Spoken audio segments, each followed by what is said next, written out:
Welcome to Film and Page. I'm Dominic, and in this video, I'm going to be talking about Dune Part 2. So before I get into my thoughts on this movie, I want to say right off the bat, big spoiler warning. I'm going to be going into major spoilers, so if you haven't seen this movie, you are not going to want to listen to this video. So spoiler warning now. Okay, with that out of the way, I finally got to see the movie yesterday afternoon. I couldn't get to see it when it first came out because I was on vacation. So I finally got a chance to see the movie yesterday. And I have to say, overall, I am happy with the movie. I really liked it. I thought it was a very good movie. I was really entertained. Now, I do have a few nitpicks and a few problems with the film, and I'll get into that later on. But first, I want to talk about what I really liked about the movie. So what I really liked about the movie, right off the bat, the visuals are fantastic. They did a really, really good job on the visuals, and the music is really good, and so is the sound design. So the sound of the las guns, the ships, all that kind of stuff, they did a really good job on that. Grand Slam. And I really liked the design of the uniforms for the Harkonnen soldiers. They looked really cool. Their silhouette almost kind of reminded me of the Sadukar uniforms from the first Dune movie. Kind of when you see them in silhouette, till you get up close, you can see it's actually quite a bit different. But the uniforms look really cool. Their armor and stuff, a great job. Same thing with the Sadukar. Their uniforms are really good designs, awesome design. So a lot of great designs in this. Also, I love the way the Harkonnen spice harvesters looked. They were like these almost like big bloated beetles or something. They looked really cool. I really enjoyed the way they looked. So visually, I think this is the best adaptation of Dune from a visual standpoint.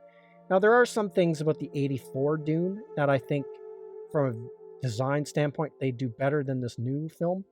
But overall, I think this newer film is the better one, the better looking one design-wise and visually, things like that. So I really like that about the movie. And one of the standouts of this film for me was Rebecca Ferguson as Lady Jessica. I thought she did an amazing job as Lady Jessica. And what's interesting is they seem to made a few.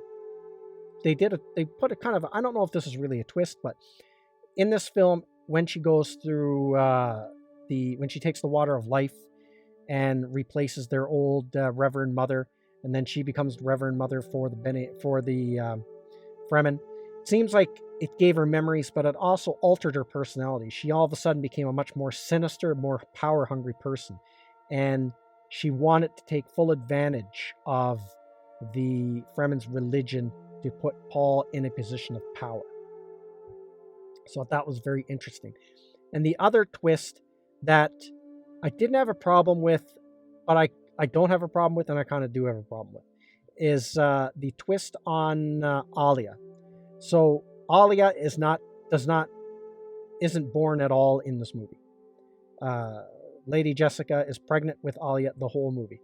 So how they have Alia as a part of the film and as a character is Lady Jessica can talk to Alia in the womb, and Alia can talk to her. So if Alia wants to tell Paul anything or communicate anything to the outside world, she can speak through her mother. So Jessica can, and they do that in the movie where Jessica relays messages from Paul's sister Alia to Paul. And there's a lot of these shots of Alia inside the womb. And then we do get to see Alia as a full-grown adult in a dream sequence where she directly talks to Paul. So there is a direct interaction between Paul and his sister Alia. Now, I'm guessing why that change was made is maybe they thought if they cast a child and had an adult or a voice actor do a voiceover, it would come off as really cheesy. So if they do a third movie, like I hear there's talks of a third movie, they can just have a time jump and have Alia be full grown when the movie starts, instead of having a little child. Now, the second standout thing that really stood out in this film for me was the portrayal of Fade Rautha. Now, I don't remember the actor's name, but he did an awesome job, fantastic job as that character. and just the way the character is designed, the way the character looks. This is by far, hands down, the most sinister, scariest, most frightening version of Fade Ryutha on screen ever. And I think if ever, it's going to be a long time before it's ever outdone, or it might never be outdone at all. But way more scarier than Fade from the miniseries. Definitely way more frightening than Sting from the '84 movie. And one of my favorite parts for me in the film was the gladiator scene where he has to go out and he fights those other guys, those captured Atreides guys and stuff. And I like the idea that Getty Prime had this black sun, so the light from that sun made everything look black and white when they were outside. I thought that visually that looked really cool. That was really cool. And just everything about the Harkonnens' design in this movie is top notch. The way Getty Prime looks, the effect of this black sun looked really awesome. Dave Bautista came back as the Beast Raban, does a fantastic job as him. It's just really good. But that actor that played Fade Ryutha just absolutely nailed it. And a very, like I said, very psychotic version of the character. He is like totally psycho. He has no empathy in him. He doesn't care who dies around him. He doesn't care who he kills. Like, just he did an amazing job. So those were the two things that really stood out to me in this film, the two performances. So those are some of the things I really liked. Now, I want to talk about some of the things that I didn't like about the movie. And there are a few things. They're not deal breakers, but there are things and mostly these things are changes from the book that I'm going to be talking about. Now, before I saw this film, I was dodging as many spoilers as possible on Twitter and YouTube. But the one thing that I did pick up on is fans of the book were having problems with the ending, and that it had something to do with Chani. Even though I tried to avoid as many spoilers as possible. And that's what I'm going to talk about. Now, there is a major change at the end of the book. Chani does not become Paul's concubine. Paul takes Princess Irulan as his wife, but he doesn't make the offer to Chani, like, she'll be my wife in name only. You'll really be my wife, but you'll be technically a concubine, but you'll be my wife in every other way. You're going to be the mother of my children, blah, blah, blah, all that stuff. Paul doesn't even attempt to say that to Chani. And he just goes with the princess, decides to marry her, and Chani leaves.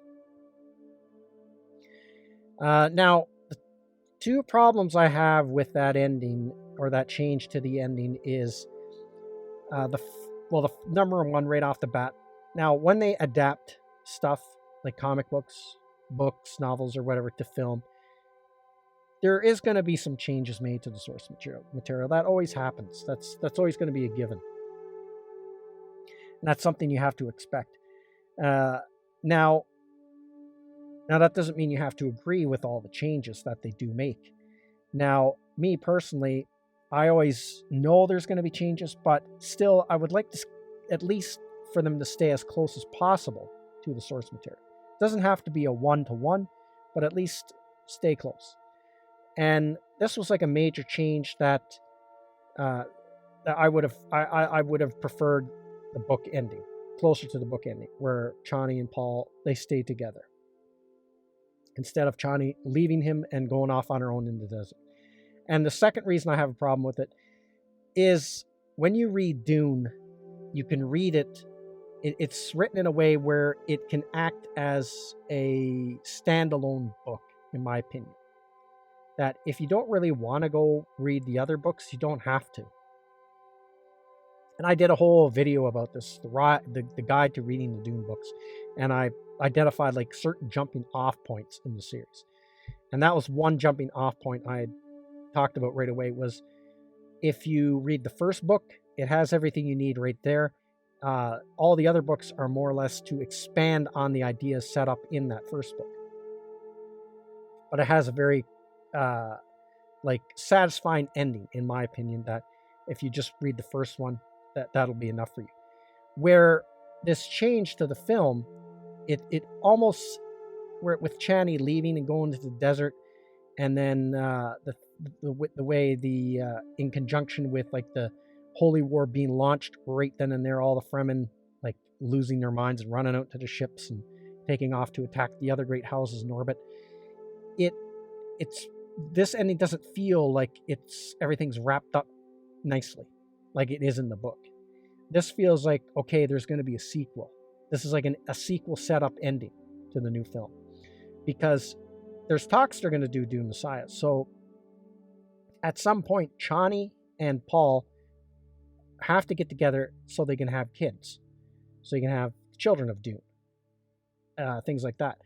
And even within this film, Paul has a vision of the future, and he tells his mother, you know, Chani has problems with all this now, but she's going to come around to my way of thinking later on.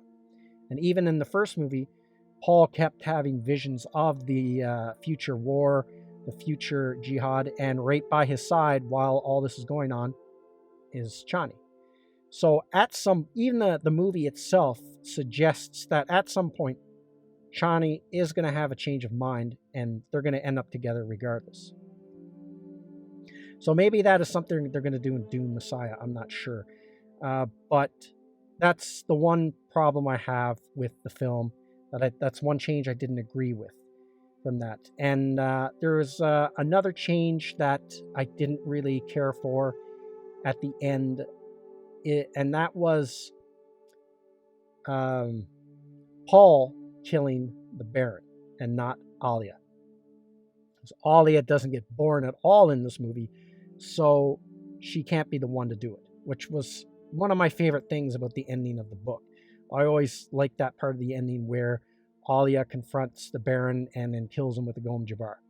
And he totally underestimates her because she just like looks like she's a 5 or 6 year old child, but she's actually has the mind of a fully trained Bene Gesserit, and then takes out the Baron with that poison needle. Always like that idea. But this change, it's like it's more Paul kills the Baron, so it's more of a direct revenge. Paul has more of a direct revenge for his father by directly taking out the Baron right off the bat.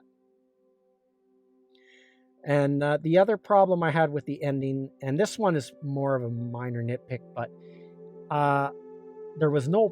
I didn't see any presence of the Spacing Guild at the end. And in the book, it's really the Spacing Guild that gives Paul his power, because he knows how to destroy the spice. So basically, they tell the Emperor, look, you're done. Just because that's really who has the power, is the Spacing Guild, because they can just shut down civilization if they want. So they know Paul is in complete control of the spice. So they know, okay, yeah, the Emperor's done. This guy's in charge now. Where in this, they kind of left it up. Okay, the Emperor gave up his power. He's going to marry the daughter, but still the other houses aren't going to recognize Paul. But really, that should be up to the Spacing Guild. But I didn't see any presence of the Spacing Guild. So now, I mean, that's kind of, I guess maybe that's getting into the weeds a little bit too much there with that, but that's just how I felt about it. Now, these minor changes from the movie to the film that I don't agree with. With that being said, it doesn't break the movie. These aren't deal breakers. I still really like the movie. I plan on going to see it again. I'm going to buy it on Blu-ray when it comes out. Probably going to watch this movie a lot more times over the years. And if they do Dune Messiah and how things are handled in that movie, maybe that will change my outlook on the changes to the ending of this one. If they do Dune Messiah, which seems like Denis Villeneuve is pretty intent on doing. That's what it sounds like to me anyway. So, but I have to say, this is my favorite version of Dune on screen, is this one. It used to be the 1984 film, but now it's this one. But with that being said, I think the most book accurate interpretation of Dune on screen is still that 2000 miniseries. That's the one that stayed closest to the book storyline, was that one. They did a really good job, but It's kind of bogged down. Like I didn't like a lot of the casting. I thought the costumes were really bad in that movie, and then it's got really dated early 2000s CGI that kind of bogs it down. But I do still like the Dune 2000 miniseries. So those are how I compare the three movies. And now, even though I do have some problems with the ending of the new Dune movie, I have to say the ending of the new Dune film is miles better than the ending they had for the 84 film, where the 84 film completely destroys and guts the message of the movie itself and the book. Where this, even though they made changes to the ending, the message that Frank Herbert's trying to get across is still very much intact in this book. And I guess the other change they made to Chani, where in the book Chani is much more of a believer in Paul. This one, she is in love with Paul, but she's resisting the whole idea of the Fremen religion, and she doesn't want Paul to get sucked into it. So she almost is that she acts like that voice of warning in the movie. She acts almost as like Frank Herbert's voice to the audience, warning people, if we follow this and this prophecy, this is what's going to enslave us. And if you read the books, that exactly is what happens. The Fremen don't heed that warning. And that's the whole, what Dune is all about, is not following these charismatic leaders and not getting sucked into these ideologies that you can enslave yourself into. So she's kind of like the voice against that throughout the movie. Now, all that kind of stuff, I don't know if other people had problems with that, the way she acts in the movie, but I didn't have a problem with that. I thought that was an interesting change to the character from the film, and I kind of see how it functions in the movie, because you got to have, I guess for people who just wouldn't get it, you got to have some kind of a voice more or less spelling it out. This is what Dune is all about, and this is why you shouldn't follow these ideologies and these charismatic leaders, and this is how people enslave themselves. So that's how the character functions. The only problem I had was that change at the end, where she goes off on her own. She doesn't become Paul's concubine or wife.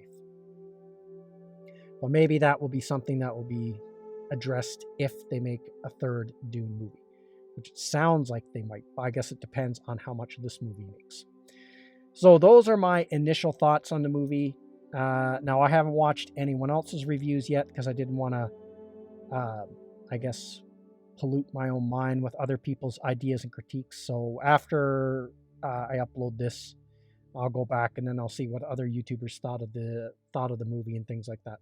So that's everything I have to say in this video. Let me know what you think in the comments section, and I will see you at the next one.